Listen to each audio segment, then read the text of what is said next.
তিনি ছিলেন এক যোদ্ধা, এক বীর নেতা, যিনি ইতিহাসের পাতায় অমর হয়ে আছেন। সালাউদ্দিন আইয়ুবী এক নাম, যে নাম শুনলে কাঁপত ক্রুসেডারদের হৃদয়। দুর্ভেদ্য দুর্গ, রক্তক্ষয়ী যুদ্ধ আর কৌশলের অপূর্ব নিদর্শন ছিল তার জীবন। জেরুজালেম পুনরুদ্ধারের সেই মহাকাব্যিক অভিযান আজও বিশ্বের অন্যতম গৌরব গাথা। এই সিরিজে আমরা তুলে ধরব সুলতান সালাউদ্দিন আইয়ুবীর প্রতিটি দুঃসাহসিক পদক্ষেপ, যে গল্প কেবল ইতিহাস নয়, এক প্রেরণার উৎস। আসুন ফিরে যাই সেই সময়ের স্রোতে, জেনে নেই সেই মহান বীর যোদ্ধার জীবন গাথা। ফেইথ অ্যান্ড ফ্যাক্টস এর আয়োজনে সালাউদ্দিন আইয়ুবীর দুঃসাহসিক অভিযানের আজকের পর্বে আপনাকে স্বাগতম। আমাদের প্রত্যেকটি ভিডিও তার পূর্ববর্তী ভিডিওর সাথে সম্পর্কযুক্ত। আপনি যদি আমাদের আগের ভিডিওগুলো না দেখে থাকেন, তাহলে এখনই আমাদের চ্যানেল থেকে আগের ভিডিওগুলো দেখে আসতে পারেন। আপনি নতুন হলে আমাদের চ্যানেলটি সাবস্ক্রাইব করুন। ইতিমধ্যে সাবস্ক্রাইব করে থাকলে অসংখ্য ধন্যবাদ। ইসহাকের গায়ের বাড়ি, নিজের বাড়িতেই তার একাধিক ঘোড়া ছিল। সেখান থেকে দুটো ঘোড়া প্রস্তুত করা হলো। ইসহাকের গ্রেফতারের খবর শুনে গ্রামের লোকজন জমা হয়েছিল সেখানে। ইসহাকের স্ত্রী এবং কন্যা প্রস্তুত হয়ে যখন ঘোড়ার পিঠে আরোহণ করলো, তখন বিকেল। গ্রামের লোকজন সুদানি কমান্ডারের কথা বিশ্বাস করে ইসহাকের স্ত্রী এবং কন্যাকে কমান্ডারের সাথে বিদায় জানালো। দিন থাকতে থাকতেই তারা দুর্গম পার্বত্য অঞ্চল পার হয়ে এলো। তারা যখন সেই অঞ্চলের শেষ প্রান্তে, তখন সন্ধ্যার লালিমা মুছে গিয়ে অন্ধকার নেমে এসেছে। পার্বত্য অঞ্চল ছেড়ে মরুভূমিতে পড়তেই অন্ধকার ফিকে হয়ে এলো। রাতের প্রথম প্রহর। বিরতিহীনভাবে তারা পথ চলছে।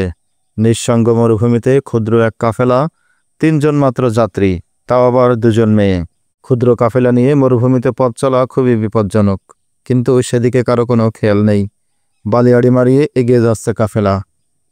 নীরব নিস্তব্ধ পরিবেশ, রাস্তায় কোথাও কেউ নেই। এক অচেনা পুরুষের সাথে এগিয়ে চলছে 2 পর্দানসীন মহিলা। স্বামীর চিন্তায় বিভোর ইসহাকের স্ত্রী, আহত বাপের কথা ভাবছে কিশোরী কন্যা। দুনিয়ার আর কোনো খেয়াল নেই ওদের। চোখে কোনো নিদ্রা নেই, অন্তরে কোনো ভয় নেই। পার্বত্য অঞ্চলের মহিলা হওয়ায় অশ্বারোহণে ওদের কোনো অসুবিধা হচ্ছে না। এই অঞ্চলের প্রতিটি নারী পুরুষ শিশুকাল থেকেই ঘোড়া সওয়ার এবং তীরন্দাজ শিখে থাকে। পুরুষের মতো সে অঞ্চলের নারীরাও সমান দুঃসাহসী। 3টি ঘোড়ায় মরুভূমি ধরে এগিয়ে চলেছে। কমান্ডারের মন প্রফুল্ল। তার আনন্দের কারণ, ছলনা করে 2 মুসলিম পর্দানসীন মহিলাকে সে ঘর থেকে বের করে নিয়ে আসতে পেরেছে। পচাকলার লাশের পাশে ইসহাক তখন তার কামরায় বসেছিল। এই লাশ রাখা হয়েছিল তাকে অসুস্থ এবং দুর্বল করার জন্য। কিন্তু ইসহাকের এ নিয়ে কোনো বিকার ছিল না। তার শারীরিক অনুভূতি হারিয়ে গিয়েছিল। সে লাশের সাথে এমনভাবে কথা বলছে যেন লাশটি জীবিত। লাশের দুর্গন্ধের কথা সে ভুলেই গিয়েছিল। দৈহিক চেতনা না থাকলেও আত্মার এবং চিন্তার শক্তি তার নষ্ট হয়নি। সে ভেবে দেখল, আজ সারাদিন তাকে কামরার বাইরে নেওয়া হয়নি। সন্ধ্যার পরেও কেউ তাকে বিরক্ত করতে আসেনি। সে খুবই অবাক হলো। এমন বিশ্রাম দেওয়ার মানে কি? কেন আজ কোনো নির্যাতন করা হলো না? তবে কি সুদানি সেনাপতি নিরাশ হয়ে গেছে? এখন তাহলে ওকে ওরা নিয়ে কি করবে? কামরায় শুয়ে বসে এইসব ভাবছিল ইসহাক। এদিকে কমান্ডার মেয়ে 2 জনকে সাহস এবং শক্তি জোগানোর জন্য ওদের সাথে গল্প জুড়ে দিল। সেই ইসহাকের প্রশংসায় পঞ্চমুখ হয়ে ওদের শোনাচ্ছিল তার বীরত্ব এবং সাহসের গল্প। মা এবং মেয়ে খুব আগ্রহ সহকারে শুনছিল ওর কথা। এদিকে সুদানি সেনাপতিকে তার সঙ্গের অফিসার বলছিল, আপন কন্যা এবং স্ত্রীর অপমান কি কেউ সহ্য করতে পারে? আমার বিশ্বাস কমান্ডার ওদের 2 জনকে নিয়ে আসছে। আমি ইসহাককে বলবো, যতক্ষণ তুমি এবং তোমার সম্প্রদায়ের লোকেরা সুদানি বাহিনীতে যোগ না দেবে, ততক্ষণ তোমার স্ত্রী এবং কন্যাকে মুক্তি দেওয়া হবে না। তাদের উপর তোমার মতোই নির্যাতন চালানো হবে। আশা করি এতে কাজ হবে। এতে ইসহাকের মত পাল্টাতে বাধ্য হবে, বলল সেনাপতি। সকাল নাগাদ আমাদের কমান্ডার ফিরে আসার সম্ভাবনা আছে, অফিসার বলল। হয়তো তার আগেও এসে যেতে পারে, সেনাপতি বলল। ও খুব হুঁশিয়ার লোক। সেই দিনই রাত। কারাগারের সেই সিপাহী যে কমান্ডারের পর ইসহাকের বাড়ির উদ্দেশ্যে যাত্রা করেছিল, সে একাকী মরুভূমির বালির টিরা একের পর এক অতিক্রম করে এগিয়ে যাচ্ছে। এরই মধ্যে অর্ধেকের বেশি রাস্তা অতিক্রম করে ফেলেছে। বিরাহীন গতিতে এগিয়ে যাচ্ছে সেই পার্বত্য অঞ্চলের দিকে। আকাশে চাঁদ নেই। উন্মুক্ত মরুভূমির রাতের স্বচ্ছতা সম্বল করে পথ চলছে সে। চাঁদ না থাকলেও তারকার আলোতে পথ চলতে তেমন কোনো অসুবিধা হচ্ছে না। বেশি দূর দেখা যায় না, তবে কোথাও কোনো আওয়াজ হলে তা অনেক দূর থেকেও ভেসে আসে। আনমনে পথ চলছে সে। হঠাৎ দূর থেকে ঘোড়ার পদধ্বনি কানে এলো। থমকে দাঁড়িয়ে পড়ল সে। খেয়াল করে দেখল সামনের দিক থেকে একাধিক ঘোড়া এগিয়ে আসছে। প্রহরী এক বালির টিলার পেছনে ঘোড়া সমেত লুকিয়ে পড়ল। একটু পর পদধ্বনি আরও স্পষ্ট হলো।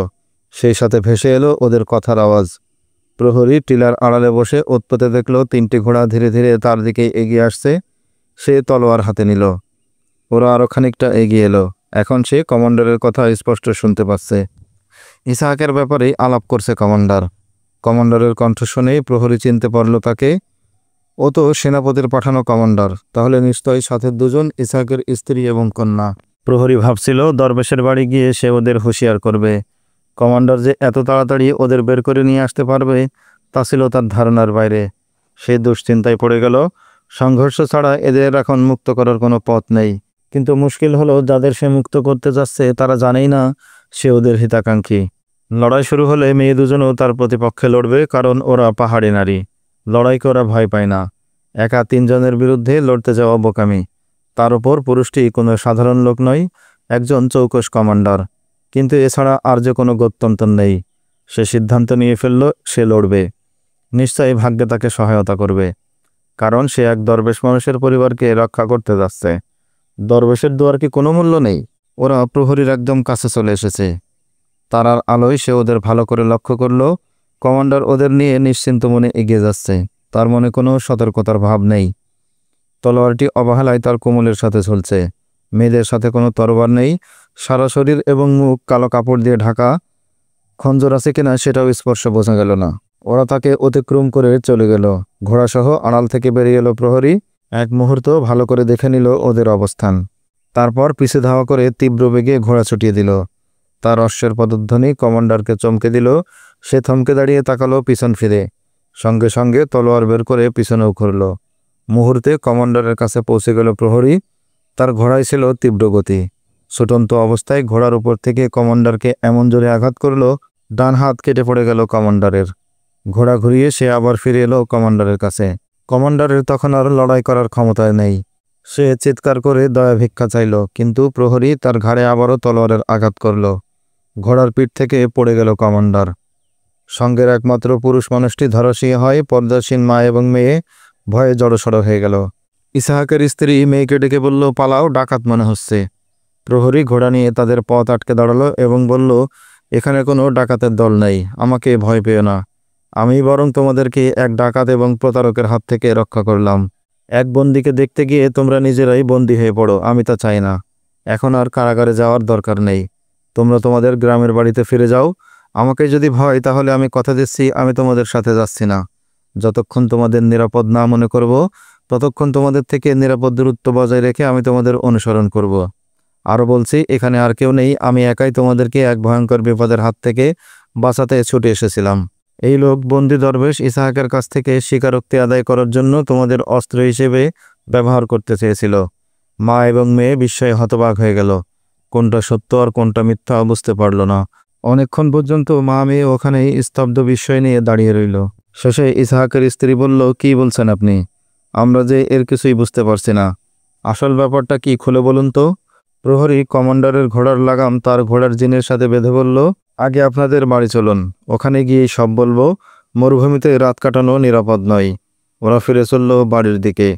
ইসহাকের স্ত্রী বিস্ময় এবং কৌতূহল দমন করতে না পারে একটু পর বলল, তিনি কি আসলেই বন্দী এবং আহত? হ্যাঁ, তিনি এখন কারাগারে আছেন। না, তিনি আহত ছিলেন না, তবে তার উপর অকথ্য নির্যাতন চালানো হয়েছে। সেই নির্যাতনের ধকল সয়ে তিনি এখনও বেঁচে আছেন কিনা সে বিষয়ে আমার জানা নেই। আমরা বিশ্বাস করি তার কাছে আল্লাহর অলৌকিক শক্তি আছে। তার উপরই অকথ্য নির্যাতনের কারণ কি? তাকে সুদানি সেনাবাহিনীতে নিতে চাইছে সরকার। তাকে বলা হচ্ছে, তুমি বললেই তোমার পাহাড়ি এলাকার মুসলমানরা সুদানি সৈন্যবাহিনীতে ভর্তি হবে। সরকার চাচ্ছে তিনি এবং তার কাবিলার লোকেরা সুদান সরকারের আনুগত্য স্বীকার করুক, কিন্তু তিনি তা মানছেন না। আলহামদুলিল্লাহ, আল্লাহ তাকে হেফাজত করুন। কিন্তু কমান্ডার আমাদের কেন নিতে এসেছিল? প্রহরী উত্তরে বলল, তার সামনে তোমাদের সম্ভ্রম নষ্ট করার হুমকি দিয়ে তাকে শর্ত মানতে বাধ্য করাতে চাচ্ছিল সরকার। যাকে আমি হত্যা করেছি সে এক ফৌজি কমান্ডার। এই উদ্দেশ্যেই সেনাপতি তোমাদেরকে নিতে পাঠিয়েছিল তাকে। আমি বিষয়টি জেনে ফেলে তার পিছনে নিয়েছিলাম। আমি খুশি যে আমি আমার দায়িত্ব পালন করতে পেরেছি। তুমি কে? ইসহাকের স্ত্রী জিজ্ঞেস করল, তুমি কি মুসলমান? আমি সেই কারাগারের প্রহরী। সে উত্তর দিল, না, আমি মুসলমান নই। তবে কেন তুমি এই ঝুঁকি নিতে গেলে? আমাদের জন্য তোমার এই সমবেদনার কারণ কি? তার উপর যে নির্যাতন করা হয়েছে তাতে তার মরে যাওয়ার কথা ছিল। কিন্তু তিনি একটু বেহুশ হননি। আমি এবং আমার সঙ্গীদের বিশ্বাস তার কাছে অলৌকিক শক্তি আছে। তিনি মুক্ত হতে পারলে সেই শক্তি দিয়ে আমাদের ভাগ্য ফিরিয়ে দেওয়ার প্রতিশ্রুতি দিয়েছেন, কিন্তু তাকে মুক্ত করার কোনো উপায় এখন আমরা বের করতে পারিনি। এরই মধ্যেই তোমাদের সর্বনাশ করার জন্য সেনাপতি ষড়যন্ত্র করে, সেটা জানতে পেরেই আমরা তা বানচাল করার সিদ্ধান্ত নিই। এই কারণেই আমি এখানে ছুটে এসেছি। প্রহরী উত্তর দিল, মানুষের ভাগ্য একমাত্র আল্লাহই পরিবর্তন করতে পারেন। ভাগ্য পরিবর্তনের অলৌকিক ক্ষমতা কোনো মানুষের নেই। তিনি এমন ওয়াদা করতে পারেন না, আর যদি তিনি এমনটি করে থাকেন তাহলে ভুল বলেছেন, বলল ইসহাকের স্ত্রী। কি বলছেন আপনি? প্রহরী বলল, তার অলৌকিক ক্ষমতা তো আমি নিজের চোখে দেখেছি। এই যে আমাকে দেখুন, আমি মুসলমান নই, কারাগারের সামান্য এক প্রহরী। আমার এমন সাহস বা শক্তি নেই যা নিয়ে আমি গর্ব করতে পারি, কিন্তু দেখুন কি দুঃসাহসিক কাজ আজকে করলাম। আমাদের সেনাপতির মুখের ঘাস কেড়ে নেওয়ার শক্তি আমি কোথায় পেলাম? কি করে সামান্য প্রহরী হয়ে নিজের কমান্ডারকে খুন করলাম? আপনারা ছিলেন 3 জন, তারপরও কি করে আমি আপনাদের আক্রমণ করার সাহস পেলাম? এই সবই তার গায়েবী শক্তি। তিনি অলৌকিক ক্ষমতাধর। আপনি কেন তাকে আমার কাছ থেকে লুকাচ্ছেন? ইসহাকের স্ত্রী এই অন্ধবিশ্বাসী লোকটির দিকে তাকিয়ে রইল। কি করে সে এর বিশ্বাস ভাঙাবে তা বুঝতে পারল না। সকালবেলা ইসহাকের বাড়ির সামনে 4টি ঘোড়া এসে থামল। ঘোড়া থেকে নেমে দরজার কড়া নাড়ল ইসহাকের বিবি। ইসহাকের বাবা দরজা খুলে সামনে পুত্রবধূ, নাতি এবং তাদের সাথে আরও একজন অপরিচিত লোককে দেখে খুবই আশ্চর্য হলো। হা করে তিনি তাকিয়ে রইলেন ওদের দিকে। হা করে দেখছে কে দাদু, আমাদের ঢুকতে দাও। নাতনির কথায় সম্বিত ফিরে ফিরে সরে দাঁড়ালেন তিনি। ভেতরে ঢুকে বুড়োর প্রশ্নের জবাবে আবারও সমস্ত ঘটনা বিস্তারিত বলতে হলো প্রহরীকে। শুধু বলল না কারাগারে ইসহাকের উপর কি নির্যাতন হচ্ছে। ইসহাকের বাবা তৎক্ষণাৎ কাবিলার লোকদের ডেকে পাঠালেন। লোকেরা জড়ো হলে প্রহরী তাদেরকে বলল, পাহাড়ি অঞ্চলের সমস্ত মুসলমান সুদানের সৈন্যবাহিনীতে যোগ দিলে সুদান সরকার ইসহাককে মুক্তি দিতে রাজি হয়েছে। শর্ত এটাই, তোমাদের সবাইকে সুদানের আনুগত্য কবুল করতে হবে। লোকেরা বলল, ইসহাক কি বলেছে? ইসহাক তাদের স্পষ্ট জানিয়ে দিয়েছে, তোমরা আমার জীবন শেষ করে ফেললেও আমি আমার জাতির সাথে গাদ্দারি করতে পারবো না। কাউকে তোমাদের আনুগত্য কবুল করতে বলতেও পারবো না। শুধু ইসহাকের কাবিলা নয়, এই সংবাদ ছড়িয়ে পড়ার পর পাহাড়ি অঞ্চলের সমস্ত মুসলমানরাই উত্তেজিত হয়ে উঠল। সুদান সরকারের বিরুদ্ধে বিক্ষোভে ফেটে পড়ল ওরা। একজন বলল, এটা আল্লাহর জমিন, এখানে নাস্তিক সুদান সরকারের আধিপত্য চলবে না। আমরা ইসহাকের উপর অত্যাচারের বদলা নেব। আমরা কারাগারে আক্রমণ চালিয়ে ইসহাককে মুক্ত করে আনব, বলল অন্যজন। তোমরা তো পারবে না, প্রহরী বলল, জেলখানা বড়ই দুর্ভেদ্য, সেখান থেকে কাউকে মুক্ত করা সম্ভব নয়। তুমি কারাগারের প্রহরী, তুমি আমাদের সাহায্য করলে আমরা নিশ্চয় তাকে মুক্ত করতে পারবো। ইসহাকের বাবা বললেন, আমি গরিব এবং সাধারণ এক প্রহরী মাত্র। সে বলল, আমি আপনার বেটাকে মুক্ত করতে কিংবা সাহায্য করতে পারবো। তাকে আমি সম্মান এবং শ্রদ্ধা করি। তার এক নগণ্য ভক্ত হিসেবে আমি আমার জীবনও তার জন্য বিলিয়ে দিতে পারি। এতে যদি আপনাদের কোনো উপকার হয় আমি প্রস্তুত। শুধু আমার গরিব পরিবারকে আপনারা একটু দেখবেন। তুমি যদি সত্যি তার ভক্ত হয়ে থাকো তবে তার আদর্শকে গ্রহণ করো, তাহলে তুমি আমাদের সবার ভাই হয়ে যাবে। ভাইয়ের জন্য এমন কোনো কুরবানি নেই যা আমরা করতে পারি না। মুসলমান হয়ে যাও আর এখানে চলে আসো। ইসহাকের বাবা তাকে বললেন, আমাদের এই পাহাড়ি অঞ্চলেই আমাদের দুনিয়ার জান্নাত। এখানে পানির ঝর্ণাধারা আছে, আসছে শস্য শ্যামল মাঠ এবং নানা রকমের গাছ। এখানকার মাটি এমন ফসল দেয় যে কৃষিকাজ করে না সেও ক্ষুধার্ত থাকে না। এটা আমাদের উপর আল্লাহর এক বিশেষ রহমত। এই পাহাড়ি এলাকায় আমাদের কেল্লা, আমাদের দুর্গ, আমরা এখানে সবাই স্বাধীন। তুমি তোমার পরিবার পরিজন নিয়ে আমাদের এখানে চলে আসো, তোমার ভাগ্য বদলে যাবে। এই প্রস্তাব প্রহরীর খুবই মনোভূত হলো। সে ওখানেই থেকে যাওয়ার সিদ্ধান্ত নিল। ইসহাকের বাবার হাতে বায়াত গ্রহণ করে ইসলাম কবুল করল সে। বুড়ো তাকে সন্তানদের মর্যাদা দিয়ে তার কাছেই রেখে দিলেন। ভোরের সূর্য অনেক উপরে উঠে এসেছে। সুদানি সেনাপতি অধীর আগ্রহে কমান্ডারের জন্য অপেক্ষা করছিল, কিন্তু তার কোনো খবর নেই। ক্রমশ সময় গড়িয়ে দুপুর হয়ে গেল, তবু দেখা নেই কমান্ডারের। শঙ্কিত হয়ে উঠলেন সেনাপতি। তার কি কোনো বিপদ হলো, নাকি সে পথ হারিয়ে ফেলেছে? অনেক ভেবেচিন্তে শেষে সেনাপতি তার এক অফিসারকে ডাকল। বলল, কমান্ডার যেই পথে গেছে সেই পথে যাও, প্রয়োজন হলে ইসহাকের বাড়ি পর্যন্ত চলে যাবে। তারা রওনা না করলে তাদেরকে দ্রুত পাঠিয়ে দেবে, আর পথে থাকলে তাড়াতাড়ি আসতে বলবে। তুমি ওদের সাথে আসার অপেক্ষা না করে খবর নিয়ে আগেই চলে আসবে। ইসহাক একা পড়েছিল তার কামরায় পচা লাশ গলে মেঝে ভিজিয়ে দিচ্ছিল। কারাগারের প্রহরীরা, যারা কারাগারের দুর্ভেদ্য অঞ্চলে ছিল, তারাও ইসহাকের কামরার কাছে ঘেঁষত না বিশ্রী গন্ধের ভয়ে। এক প্রহরী নাকে কাপড় বেঁধে ইসহাকের কাছে গিয়ে বলল, আরে আহাম্মক, এই দুর্গন্ধ কেমন করে সহ্য করো? এরা তোমাকে যা মানতে বলে তা মেনে নাও, এখান থেকে বিদায় হও। এই মরার গন্ধে তোমার মাথা খারাপ হয়ে যাবে। আমার কোনো দুর্গন্ধ লাগছে না। ইসহাক বলল, এ তো মরা নয়, শহীদ। শহীদেরা মরে না। আমি রাতে ওদের সাথে কত গল্প করি। তুমি পাগল হয়ে গেছো। প্রহরী বলল, লাশের এমন দুর্গন্ধে কেউ পাগল হয়ে না যে পারে? ইসহাক হেসে বলল, হবে হয়তো তা। সে লাশের পাশে বসে সমস্ত হৃদয়ের আবেগ ঢেলে পবিত্র কোরআনের আয়াত তেলাওয়াত করতে লাগলো। দিন গড়িয়ে রাত এলো। তারপর সেই রাতও অতীত হয়ে গেল। প্রত্যুষে ফিরে এলো সেনাপতির পাঠানো অফিসার। একদিনেই তার বয়স যেন বেড়ে গেছে 10 বছর। চেহারা বিবর্ণ, মলিন। একদিকে দীর্ঘ সফরের ক্লান্তি, অন্যদিকে বর্ণনার আতীত চক্ষুষ এক মর্মদন্ত অভিজ্ঞতা। সে যা দেখে এসেছে তার বর্ণনা করার ভাষা ছিল না তার। সেনাপতি বলল, কি হয়েছে খুলে বলো। পথে মরুভূমির মাঝামাঝি গিয়েছি, মাথার উপর শকুন চক্কর দিচ্ছিল। এলাকাটা উঁচু নিচু বালুর টিলায় পরিপূর্ণ। আর একটু এগোতেই দেখতে পেলাম এক স্থানে শকুন মরা খাচ্ছে। মরার পাশে পড়ে আছে তার তলোয়ার, তার জুতো, ছেঁড়া কাপড়। লাশটি কার চেহারা দেখে বোঝার উপায় নেই। কেবল বিভৎসব নয়, জঘন্য, কদাকার। আমার মনে সন্দেহ জাগল। ভয় হলো, এটা আমাদের কমান্ডারের লাশ নয় তো? কৌতূহলের বশে লাশের কাছে এগিয়ে গেলাম। তাড়া করতেই শকুনেরা সরে গেল একটু দূরে। তার খঞ্জর এবং কোমর বন্ধ দেখে নিশ্চিত হলাম, হ্যাঁ, এটা আমাদের পাঠানো কমান্ডারের লাশ। আমি কতক্ষণ হয়ে দাঁড়িয়ে রইলাম। কিভাবে, কেন তিনি মারা গেলেন সেই প্রশ্নের উত্তর খুঁজতে গিয়ে আমি পাহাড়ি অঞ্চলের দিকে আরেকটু এগিয়ে গেলাম। বালিতে তার ঘোড়ার পদচিহ্ন খুঁজতে গিয়ে দেখতে পেলাম তার ঘোড়া পাহাড়ি অঞ্চলে গিয়ে আবার ফিরে এসেছিল। ফিরতি পথে তার সাথে ছিল আরও 2টো ঘোড়া। এতে প্রমাণ হয় তিনি ইসহাকের পরিজনদের সাথে নিয়েই ফিরছিলেন। আমি কমান্ডারের লাশ পেলেও তার সাথীদের লাশ পাইনি। তার মৃত্যুর কারণ আমার কাছে স্পষ্ট নয়। ইসহাকের লোকেরা তাকে হত্যা করলে এই গ্রামই করতে পারত, আর তাকে বিশ্বাস না করলে তার কন্যা এবং বিবিকে ওদের সাথে আসতে দিত না। পথে এক কিশোরী এবং এক নারী আমাদের কমান্ডারকে হত্যা করবে এমনটা কল্পনাও করা যায় না। তাহলে কে তাকে হত্যা করলো? কোনো ডাকাত দল পড়েছিল তাদের উপর? তেমন কোনো প্রমাণ পাইনি। সেই থেকে আমি অস্থির। সুদানি সেনাপতি বলল, এ নিয়ে উতলা হওয়ার কিছু নেই। নিশ্চয়ই সব কিছুই আমরা জানতে পারবো। সে অঞ্চলে আমাদের যে গোয়েন্দা কাজ করছে তারা এই অঞ্চলেরই মুসলমান। সংবাদ সংগ্রহে তারা বেশ দক্ষ।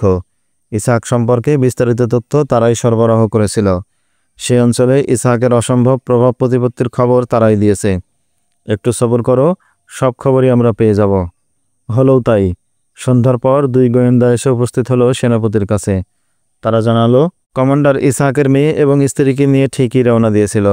আপনার কারাগারের এক সিপাহী তাকে পথের মধ্যে হত্যা করে মেয়ে দুজনকে তাদের বাড়ি পৌঁছে দেয়। আমাদের কারাগারের প্রহরী? কি নাম তার? তার নাম ইরাজ মেহের।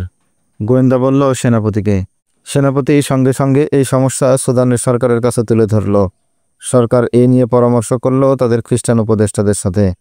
খ্রিস্টান উপদেষ্টারা পরামর্শ দিল, এই ব্যাপারে তোমরা নীরব থাকো। এ নিয়ে মুসলমানদের উপর অভিযান চালানো বোকামি করো না। তাদেরকে অন্য কোনো ভালো পদ্ধতিতে বন্ধু বানাতে চেষ্টা করো। খুব বেশি হলে তোমরা গোপনে শুধু সেই সিপাহীকে হত্যা করতে পারো যে তোমাদের মুখের গ্রাস করে নিয়েছে। তাতে মুসলমানরা বুঝবে তোমাদের হাত থেকে কেউই রেহাই পায় না। যদি ইসহাক তোমাদের শর্ত গ্রহণ না করে তবে অন্য মুসলমানদের কয়েদি বানাও আর ইসহাকের উপর উৎপীড়ন অব্যাহত রাখো। ইসহাকের উপর নির্যাতন চলতেই থাকলো। সেনাপতি তার ওপর কমান্ডারের হত্যার প্রতিশোধ নিতে গিয়ে নির্যাতনের মাত্রা এতই বাড়িয়ে দিল যে জ্ঞান হারালো ইসহাক। রাতে সে বেহুশ হয়ে পড়েছিল এক কুঠুরির মধ্যে। যখন জ্ঞান ফিরল, কুঠুরি অন্ধকার। কামরার বাইরে মশাল জ্বলছে। ইসহাক পাশ ফিরে শুতে গেল। তার হাত গিয়ে পড়ল কারো শরীরে। সে মনে করল এটা সেই লাশ যা কয়েকদিন ধরে পড়ে আছে কামরায়। কিন্তু একটু পর তার মনে হলো কেউ যেন কামরায় নিঃশ্বাস নিচ্ছে। সে ভাবল হয়তো মস্তিষ্ক বিকৃতি ঘটেছে তার। তার শরীর অবশ লাগছিল, তাই সে আর উঠে দেখতে চেষ্টা করল না কে সে। আসলে এই কামরায় কোনো মানুষ আছে কিনা। একটু পর কামরায় কারো নড়ে ওঠার শব্দ হলো। এবার চমকে উঠল ইসহাক। চোখ মেলে সে চাইল কামরার ভেতর। বাইরে থেকে আসা আবছা আলোয় সে পরিষ্কার দেখতে পেল তার পাশে কেউ একজন শুয়ে আছে এবং লোকটি নড়াচড়া করছে। ইসহাক লোকটির মুখের উপর ঝুঁকে গিয়ে তাকে গভীরভাবে তাকালো। না, এটা কোনো লাশ নয়, একজন জ্যান্ত মানুষ। আর এটা তার সেই কামরাও নয় যেখানে বারবার তাকে রাখা হতো। এটা অন্য কোনো কামরা। ইসহাকের মনে হলো এই লোকটি এতক্ষণ বেহুশ ছিল, ধীরে ধীরে তার জ্ঞান ফিরছে। একটু পর লোকটি মুখ খুলল। অন্ধকারের মধ্যে ইসহাক তাকে জিজ্ঞেস করল, কে তুমি? লোকটি ক্ষীণকণ্ঠে উত্তর দিল, উমরু দরবেশ। ওহো, উমরু দরবেশ। ইসহাক অভিভূত হয়ে বলল, আমি ইসহাক। সুলতান আইয়ুবী এই পর্যন্ত বলে একটু দম নিলেন। তারপর আবার বলতে শুরু করলেন, এরা একে অপরকে ভালো করেই চিনত। উমরু দরবেশও আমার একটি সেনাদলের কমান্ডার ছিল। সেও পাহাড়ি অঞ্চলে মুসলমান কাবিলার লোক। উমরু দরবেশ ইসহাকের সাথে একই অভিযানে যুদ্ধবন্দী হয়। ইসহাকের নাম শুনেই সে উঠে বসল। তোমাকে কি শর্ত দিচ্ছে? ইসহাক জিজ্ঞেস করল। বলছে তুমি আলেম এবং হুজুর সেজে দেশে যাও। উমরু দরবেশ বলল, লোকদের নসিহত করো, তাদের বোঝাও সুলতান আইয়ুবীর দেশ এবং ইসলামের শত্রু। আরও বলছে, আমরা তোমাকে ট্রেনিং দিয়ে দেব, তোমাকে রাজার হালে রাখবো, আর আমাদের রংমহলের যে সুন্দরী মেয়েকে পছন্দ করো তাকে নিয়ে চিরকালের জন্য উপহার দেব তোমাকে। উমরু দরবেশ জিজ্ঞেস করল, তোমার কাছ থেকে কোনো শর্ত আদায় করতে চাচ্ছে? তারা বলল, তোমার সম্প্রদায়ের সমস্ত মুসলমানদের সুদান সরকারের অনুগত করে দাও। ইসহাক উত্তর দিল, তার বিনিময়ে আমাকে আমার এলাকার আমির বানিয়ে দেওয়ার প্রস্তাব দিয়েছে। এরা পাহাড়ি মুসলমানদের সুদানি সেনাবাহিনীতে সামিল করতে চায়। আমার মনে হয়েছিল তোমার উপর খুব নির্যাতন করছে ওরা। উমরু দরবেশ বলল, জানি না আমাদের দুজনকে কেন একই কামরায় বন্দি করলো। সম্ভবত এতে কোনো মঙ্গল নিহিত আছে। আমিও চাচ্ছিলাম তোমার সাথে আমার দেখা হোক। আমি একটি পথ চিন্তা করেছি। সেই কাজ করার আগে তোমার সাথে পরামর্শ করার প্রয়োজন ছিল। ভালোই হলো তুমি আমার কাছে এসে গেছো। কি চিন্তা করেছ? তুমি তো দেখতেই পাচ্ছ এরা আমাদের ছাড়বে না। উমরু দরবেশ বলল, আমরা আর কতদিন নির্যাতন সহ্য করব। এভাবে হয়তো আরও 2-4 দিন বেঁচে থাকব, কিন্তু মরণ আমাদের এখানেই হবে। এখানে আরও কিছু সুদানি মুসলমান বন্দী হয়ে বেঁচে আছে। কেউ না কেউ তাদের জালে আটকাবেই। আমি ভয় পাচ্ছি আমাদের সাথীদের প্রলোভন দেখিয়ে আমাদের মধ্যে ফাটল ধরিয়ে দেবে। পথ একটাই, তা হলো এদের শর্ত মেনে নেওয়া। আমার ইচ্ছা তুমি এদের শর্ত মেনে নাও, তারপর মুক্ত হয়ে নিজ এলাকায় গিয়ে বিশ্রাম নাও, নয়তো সুযোগ মতো রাতের আধারে সেখান থেকে পালিয়ে মিশরে চলে যাও। তোমাকে বেঁচে থাকতে হবে। এদিকে আমিও তাদের কথা মেনে নেই। তারা আমাকে যে শিক্ষা দেয় তাই গ্রহণ করি। তাদের নির্দেশ মতো বহুরূপী সেচে চলে যায় নিজের কাবিলার কাছে। তারপর তারা যেন সুদানীদের কোনো চক্রে না পড়ে, সেই জন্য তাদের হুঁশিয়ার করি। যদি আমি তাদের সাথে হতে পারি তবে আমি তোমাকে এখান থেকে বের করার চেষ্টা করব। সে আরও বলল, এমনও তো হতে পারে আমাদের অনুপস্থিতিতে আমাদের কাবিলার উপর সুদানীরা আক্রমণ করে বসবে। ইসহাক বলল, পাহাড়ি মুসলমানরা সহজে অস্ত্র সমর্পণ করার মতো নয়, কিন্তু সৈন্যদের শক্তির কাছে কতদিন ওরা টিকে থাকতে পারবে? আমাদের কুরবানি ওদের ঈমানকে মজবুত করবে। উমরু দরবেশ বলল, কিন্তু বেরোতে পারলে আমরা মিশর থেকে কমান্ডো সাহায্য পাব। বর্তমানে আমাদের প্রয়োজন দুজনের অন্তত একজনের এখান থেকে বের হয়ে যাওয়া। যদি আমরা দুজনেই তাদের শর্ত মেনে নিয়ে বের হতে পারি তবে আরও ভালো হয়। আমি এখন কারাগারে থেকে যাই। ইসহাক বলল, তুমি একাই তাদের ধোঁকা দাও। আমরা দুজনে যদি একসাথে তাদের শর্ত মেনে নিই তবে তাদের সন্দেহ হতে পারে। তারা চিন্তা করবে দুজন রাতে একই কামরায় থেকে এই পরিকল্পনা করেছে। তাই আমার পরামর্শ হচ্ছে, আমি এদের উৎপীড়ন সহ্য করতে থাকি, তুমি মুক্ত হয়ে যাও। সকালে কারাগারের দরজা খোলা হলো। এক সিপাহী বর্শা দিয়ে ইসহাকের গায়ে খোঁচা মেরে ধমক দিয়ে বলল, এই উল্লুক, ওঠ। ইসহাক উঠলে তাকে সঙ্গে নিয়ে বেরিয়ে গেল প্রহরী। সঙ্গে সঙ্গে কামরার দরজা আবার বন্ধ হয়ে গেল। কিছুক্ষণ পর কামরায় ঢুকলো আর এক সুদানি অফিসার। সে উমরু দরবেশকে বলল, আজও যদি তুমি অস্বীকার করো তবে আমি কল্পনা করতে পারি না তোমার শরীরে কী পরিমাণ শাস্তি দেওয়া হবে। কিন্তু আমরা তোমাকে মরতে দেব না। তুমি এই দুনিয়াতেই দোজখ দেখতে পাবে, প্রতিদিন মরবে, প্রতিদিন বাঁচবে। আমাকে কোনো ভালো জায়গায় নিয়ে চলো। উমরু দরবেশ বলল, আমাকে একটু সুস্থ মাথায় ভাবতে দাও। এখানে আমি কিছুই চিন্তা করতে পারছি না। তুমি চাইলে আমি তোমাকে জান্নাতে নিয়ে যেতে পারি। অফিসার বলল, তুমি সেখানে জান্নাতের পরীদের সাথে খেলা করবে। যদিও তারপর অস্বীকার করো তবে যতদিন বেঁচে থাকবে শুধু কপাল চাপড়াবে আর আফসোস করবে। পরে কেঁদে বললেও কেউ তোমাকে বিশ্বাস করবে না, সেই সুযোগও আর দেওয়া হবে না। উমরু দরবেশ যন্ত্রণায় কাতরাতে কাতরাতে বলল, আমি আর এই অত্যাচার সইতে পারছি না। তাহলে বলো, আমাদের শর্ত কবুল করেছ? না, তা হবে না। আগে আমাকে ঠান্ডা মাথায় ভাবতে দাও। কিসে আমার কল্যাণ আর কিসে অকল্যাণ আমাকে হিসাব করে দেখতে হবে।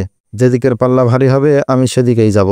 সঙ্গে সঙ্গে তাকে নিয়ে গেল সেই সুরম্য কামরায়, ইসহাককে আগে যেখানে রাখা হয়েছিল। একটু পর ডাক্তার এলো, তার শরীর পরীক্ষা করে ঔষধ দিল, উচ্চমানের খাবার দিল। আর ওদিকে সুদানি সেনাপতি ইসহাকের শরীর গুঁড়ো করছিল। রাতে সেনাপতি এলো উমরু দরবেশের কাছে, বলল, তুমি কি আমাদের শর্তে রাজি আছো? উমরু দরবেশ বলল, তোমরা তোমাদের ওয়াদা ঠিক রাখবে তো? বিলকুল। এতে আমাদের লাভ ছাড়া ক্ষতি নেই। বিনিময় ছাড়া কে কোন কাজ করে বলো? তুমি আমাদের খুশি করবে, আমরা তোমাকে খুশি করব। উমরু দরবেশ কতক্ষণ গভীর হয়ে বসে রইল। শেষে মাথা নাড়ে সম্মতি জানিয়ে বলল, ঠিক আছে। সেনাপতি বিদায় হলো। রাতে খাবার খেয়ে তাড়াতাড়ি শুয়ে পড়ল উমরু দরবেশ। একটু পর তলিয়ে গেল ঘুমের গভীর তলে। যখন চোখ খুলল, রাত শেষ হয়েও দিনের অর্ধেক পার হয়ে গেছে। দীর্ঘদিন কারাগারে নির্যাতন সহ্য করে তার শরীর বেশ দুর্বল হয়ে গেছিল। সারা শরীরে ছড়িয়ে পড়েছিল অসহ্য যন্ত্রণা এবং কষ্ট। এমন আরামের বিছানায় কতকাল ঘুমায়নি সে, তাই সে রাতে বেহুশের মতো ঘুমিয়েছিল। অল্প দিনেই পুষ্টিকর খাবার এবং বিশ্রামের ফলে তার স্বাস্থ্য কিছুটা ফিরে এলো। দ্রুত আরোগ্যের জন্য ডাক্তার তাকে যে ওষুধ দিয়েছিল তাও ভালো ফল দিল। দুর্বলতা বেশ কাটিয়ে উঠল উমরু দরবেশ। দুদিন পর চোখ খুলতেই সে দেখতে পেল কামরায় এক মেয়ে। তাকে চোখ খুলতে দেখে মেয়েটি তার দিকে তাকিয়ে মিষ্টি করে হাসল। মেয়েটি অসাধারণ সুন্দরী। তার সোনালি চুল কাঁধ পর্যন্ত ঝুলে আছে। মেয়েটির সুডলো বাহু, কাঁধ এবং বুকের অর্ধেকটা খোলা। উমরু দরবেশ এক সামরিক অফিসার। শৈশব কেটেছে পাহাড়ে জঙ্গলে। যৌবনের শুরুতে যোগ দিয়েছিল সামরিক বিভাগে। যুদ্ধের ময়দানেই কেটে গেছে বাকিটা জীবন। মেয়েটাকে দেখে তার মনে হলো স্বপ্ন দেখছে, সামনে দাঁড়িয়ে আছে কোনো পরী। কিন্তু মেয়েটা যখন অগ্রসর হয়ে তার মাথায় হাত রাখল, তখন তার বিশ্বাস হলো এটা স্বপ্ন নয়, বাস্তব। মেয়েটি বলল, এখন কেমন বোধ করছেন? দাঁড়ান, আমি ডাক্তার ডেকে নিয়ে আসছি। সে পাশের কামরা থেকে ডাক্তারকে ডেকে আনলো। ডাক্তার এসে তাকে ওষুধ খাইয়ে চলে গেল। একটু পর এলো দুই খ্রিস্টান। তারা চমৎকার শুদ্ধভাবে সুদানি ভাষায় তার সাথে কথা শুরু করলো।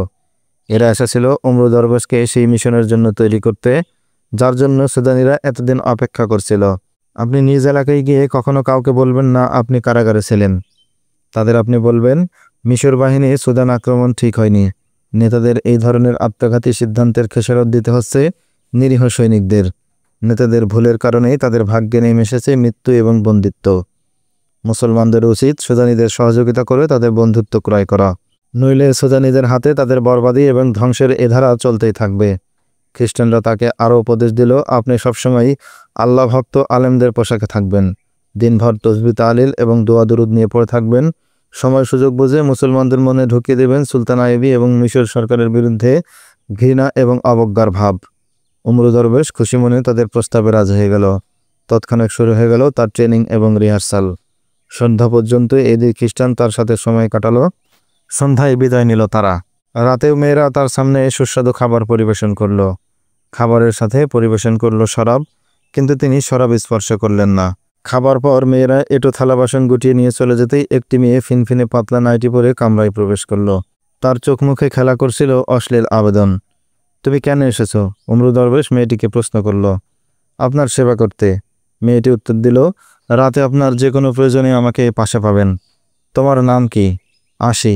মেয়েটি উত্তর দিল এবং নিঃসংকোচে এগিয়ে গিয়ে পালঙ্কের তার উপর একপাশে বসে পড়ল।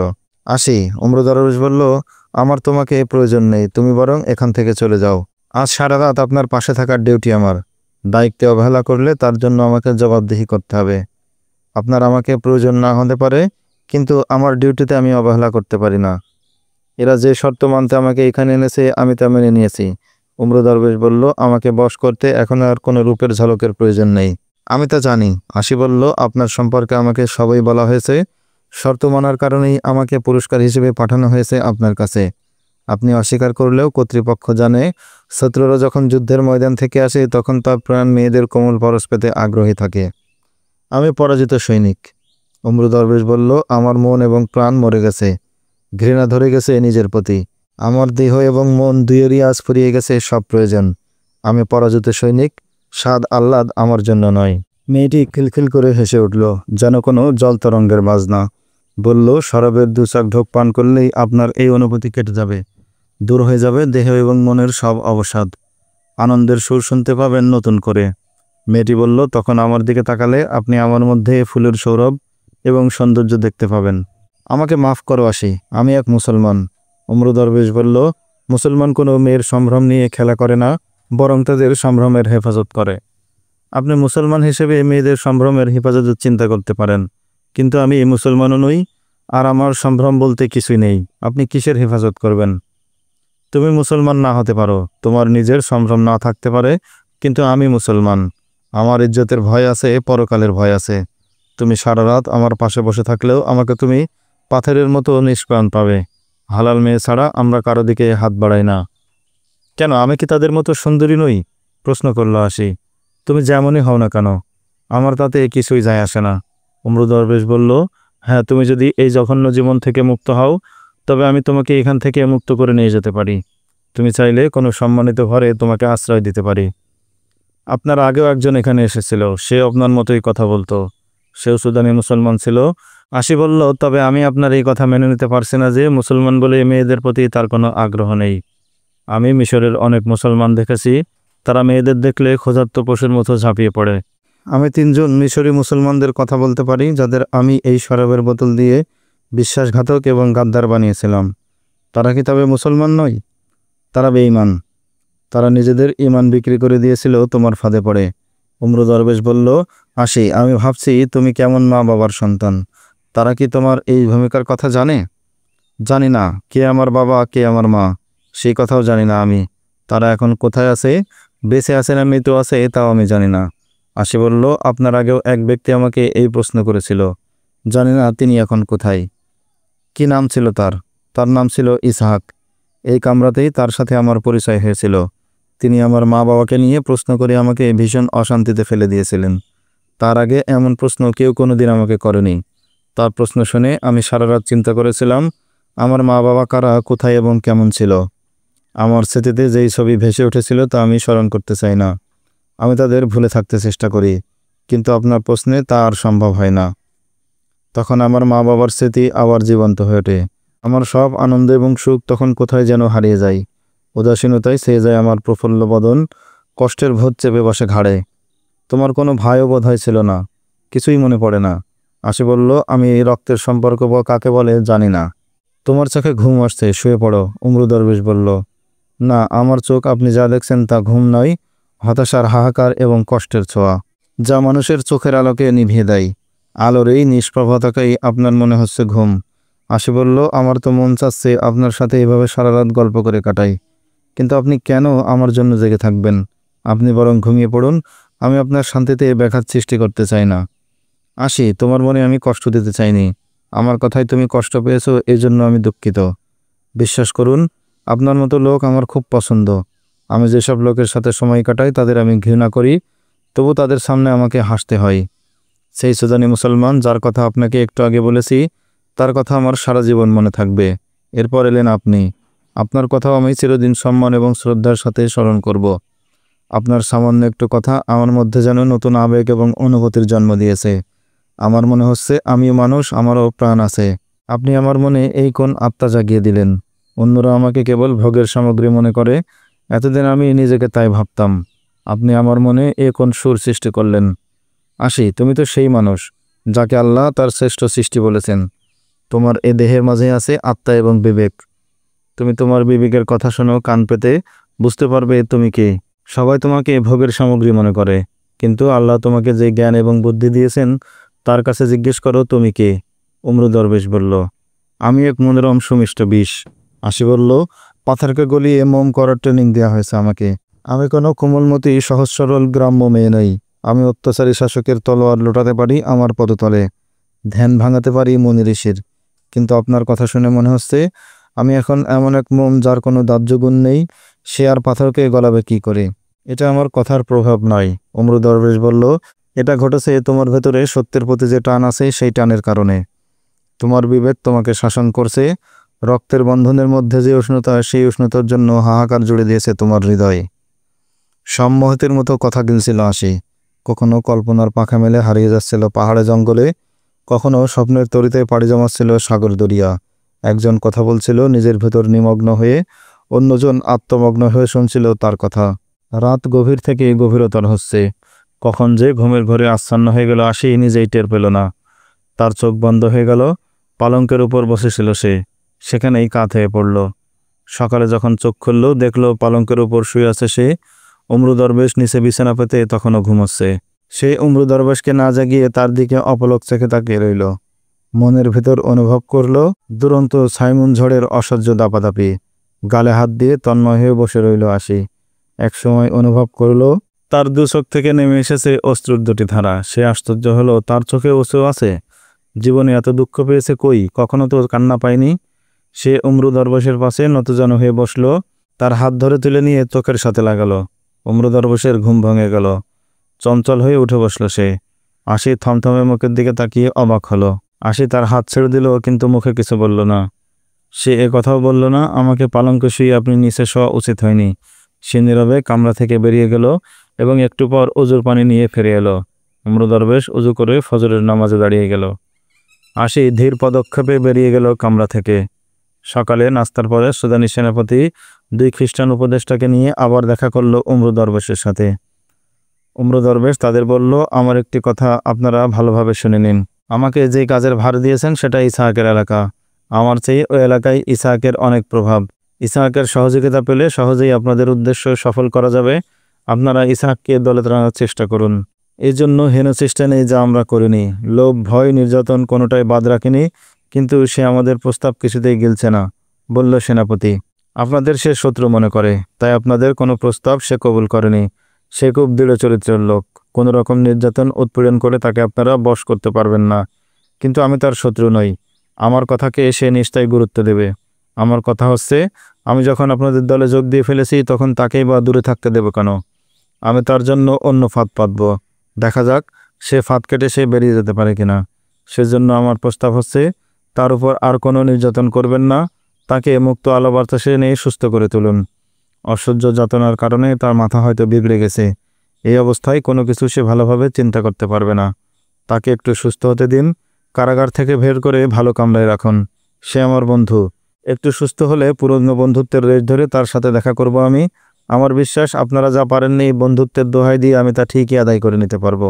তার ব্যাপারে আমরা নিরাশ হয়ে পড়েছি। যদি তুমিও ব্যর্থ হও, ব্যর্থ আমি হব না। সে হবে আমার প্রথম টার্গেট। আপনারা জানেন না, ভালো মানুষ খারাপ হলে সে কতটা খারাপ হতে পারে। শয়তান কাউকে নষ্ট করতে ব্যর্থ হলে নাকি বাঁকা পথ ধরে। সারা রাত নফল নামাজে দাঁড় করিয়ে রেখে মুসল্লির ফজর কাজা করে দেয়। আমিও সেই পথ ধরব। এমন সুন্দর করে ছলনা এবং মিথ্যা পরিবেশন করব যে সে টেরও পাবে না তাকে ভুলিয়ে ভালিয়ে ভুল পথে নিয়ে যাচ্ছি। তারপরে বলছি, যদি একান্তই ব্যর্থ হই তখন আপনারা তার সঙ্গে যেমন খুশি ব্যবহার করতে পারেন। সুদানি সেনাপতি বলল, ঠিক আছে, তাই হবে। উমর দরবেশ কি সত্যি খ্রিস্টানদের ফাঁদে পা দিয়ে ইসহাককে ভুল পথে নিয়ে আসতে পারবে, নাকি তার ভিতরে আছে অন্য কোনো পরিকল্পনা? জানতে হলে অপেক্ষা করুন আমাদের পরবর্তী ভিডিওর। সেই পর্যন্ত সকলে ভালো থাকবেন।